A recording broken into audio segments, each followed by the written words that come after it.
should talk freely. Let us be patient with one another. There are those people who talk fast. There are those who talk slowly. Let us accommodate each other. That is the essence of our team. Our team is organized. Otherwise,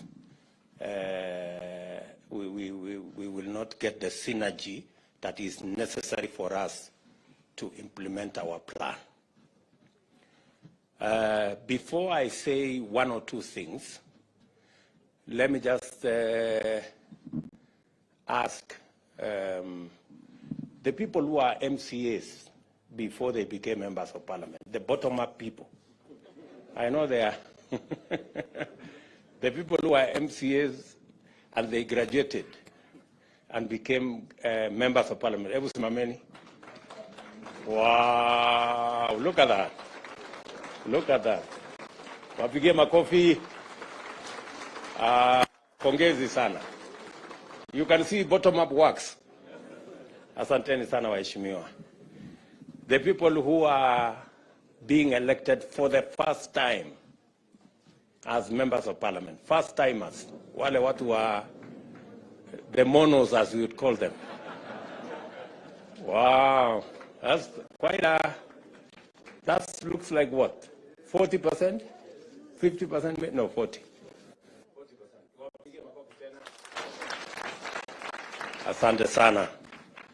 The second termers, the people in Form 2. Wow, quite a number. Tuwapigie makofi tena, the second termers. Asante sana. Kawanjiko, wewe uko Form 2 kweli?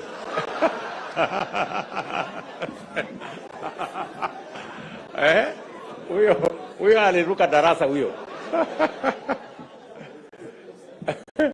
Okay. Can we see the third termers? Form 3 people, the Form 3. Wow, that's quite impressive. Tuwapigie makofi watu wa Form 3 hapo. Asante sana. Thank you very much. Tuko na watu wa Form 4 kweli? Haya, watu wa Form 4 tuone. The fourth termers. Wow. That's quite something. Oh, Mwangi there. Aden Duale here. Cheptumo there. Governor Sirma there. And Karek Mbuki. Japheth. And of course, Lekuton. And Khalwale right at the back. And Kiunjuri right there. Aya, tuwapigie makofi.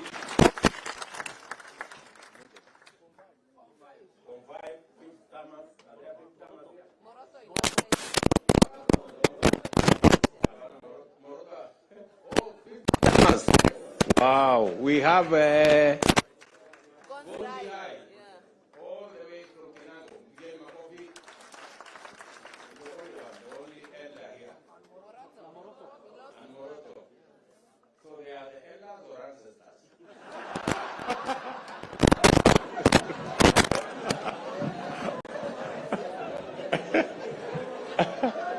oh my. Okay. So I think that gives us the framework of our. You can see we're quite a mixed group. We have all manner of people. So why I did that is I wanted for all of us to know that there is something we can learn from the younger ones. But there is something also we can learn from the seniors. I want to ask the seniors who are here, let us take time and mentor the newcomers. Let us make it our responsibility. Don't monolize anybody. Don't harass the younger ones. And please be useful. You know, show them how CDF works. Show them how committees work. Don't assume. Don't take it for granted that people know how to do stuff. Tomorrow, we are also going to have a session to show you a bit of etiquette. We want to show you how to hold, what to do, because sometimes we get embarrassed when senior people don't even know how to hold a spoon or how to hold a fork. So tomorrow we'll take time because we want to mentor everybody. Some people take things for granted. Mnanielewa? So tutapangana namna hivyo. Hiyo ni number one. Number two, it is very important for us to have a meeting so that so that we can agree on the plan we have. This PG is for us to interrogate our party manifesto, the Kenya Kwanza manifesto, because that is the basis upon which we were elected. We made commitments to the people of Kenya. We have started to discharge some of those commitments. I had made a commitment that we will appoint the 6 judges. We have appointed the 6 judges. We made a commitment that we will provide financial independence for the police. I already issued instructions, and yesterday that was implemented by Treasury. Now, henceforth, the police will have an independent budget. They will not be begging for money from other offices. We will allocate them the resources as is being done by Parliament, and we will begin to make demands of them on matter security, because in the past they used to give excuses of depending on finances from other offices. Now they have their own independent financing. We expect improved security in the country. We expect expeditious matters to do with public wastage in public resources should be dealt with firmly, decisively, and in a timely manner. We expect that the fight against corruption will be scaled up. We expect that our insecure areas, cattle rustling, conflict amongst communities, will be dealt with firmly and decisively. And I have already informed the police that that is why we gave them their money. They will have a direct charge, and they will decide in accordance with their security plan, in accordance with the way they want to discharge their mandate, without having recourse to anybody, but with clarity and independence, because that is the requirement of the Constitution. There will be other things we are going to be doing in the short term to ensure that we take this to the logical conclusion. Let me also say the primary reason why we are meeting here today is so that each and every one of us can understand the commitments we have made to the people of Kenya through our manifesto. We are also going to show you the legislative program that will enable us implement that plan. And that legislative program is going to come to Parliament. It is good for you to understand ahead of time, so that when we ask you that there is this law, there are these regulations, there is this policy position that we want Parliament to pass for us, it will be understood that this is in furtherance, and you will already have the information to make sure that you pass it in a manner that will give us the instruments to be able to deliver to the people of Kenya. We will tell you Charles Hinga here. He will take you through our housing plan, the plan that we were supposed to implement in 2018. But we lost the opportunity to implement it in 2018 because we took a tangent and went to BBI and went to other stories. I want to promise you that this is one plan that is a must-do for us. It will create millions of jobs for our young people. It will sort out for us our challenge of housing. Many people are living in deplorable conditions in slums and other informal settlements. They are paying 3,000 to 5,000 shillings, sometimes 6,000 shillings, in houses that have no toilet, that have no water, that have no electricity. We can give those people a decent house where they will pay the same 5,000 in terms of mortgage and be able to own the house further down the road.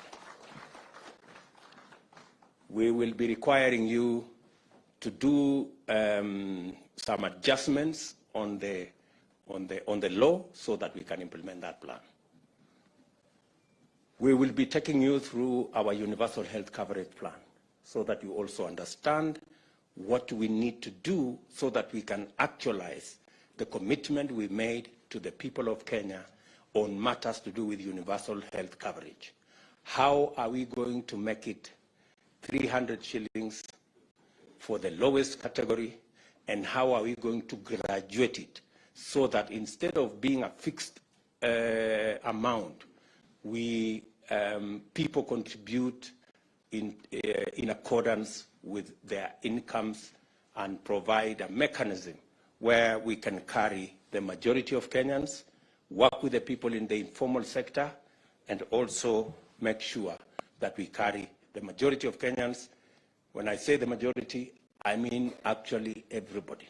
And it is good for you to understand.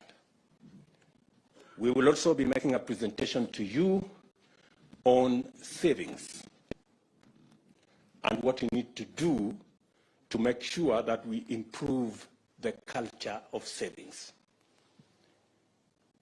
Savings is what gives us the resources for investment.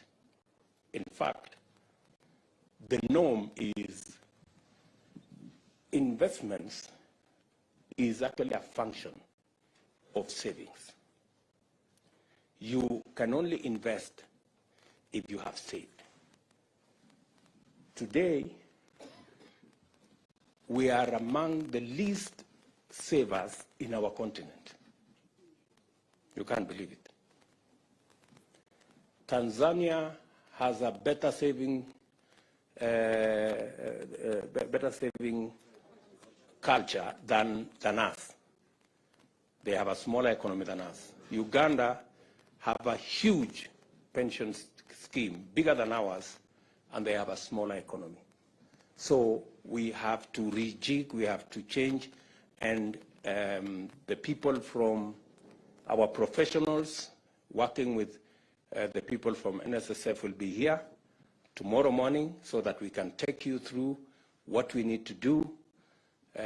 Today we have savings of like maybe 1.5 trillion, which is very small. It is not even, I think it is not even a tenth of what is the savings of Uganda.